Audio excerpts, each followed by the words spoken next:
কর্মী সমর্থকদের মধ্যে একটা উৎসাহ।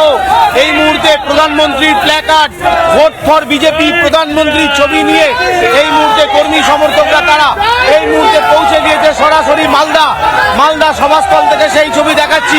তুমি উৎসাহ দেখো, হাজার হাজার কর্মী সমর্থকদের উপস্থিতিতে আজকে প্রধানমন্ত্রীর তার এই বক্তব্য অত্যন্ত তাৎপর্যপূর্ণ। আজকে মালদায় আসছেন প্রধানমন্ত্রী।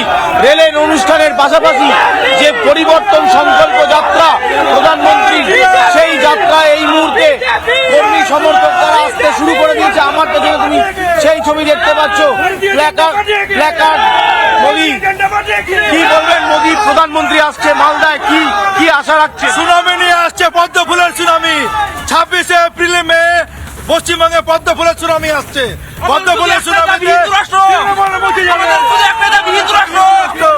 করার জন্যই মোদীজি আমাদের এবার পশ্চিমবঙ্গে আমরা পদ্ম ফুটাবো, যে কোনো আমরা হিন্দু রাষ্ট্র চাই, আমরা পদ্ম ফুটতেই হবে।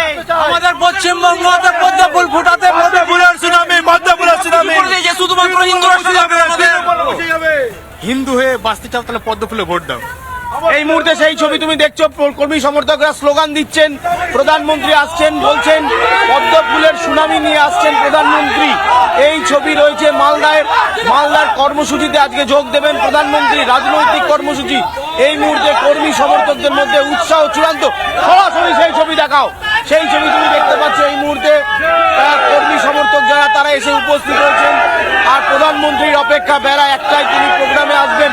তার আগে কর্মী সমর্থকরা এখানে বলছেন যে পদ্ম ফুলের সুনামি নিয়ে আসছেন প্রধানমন্ত্রী। ফলে 26 নির্বাচনের আগে আজকে মালদায় প্রধানমন্ত্রীর এই সভা অত্যন্ত তাৎপর্যপূর্ণ। কর্মী সমর্থকরা তারা এই মুহূর্তে এসে পৌঁছেছেন। অভিক, তোমায় জানিয়ে রাখি, মঞ্চ তৈরি হয়েছে।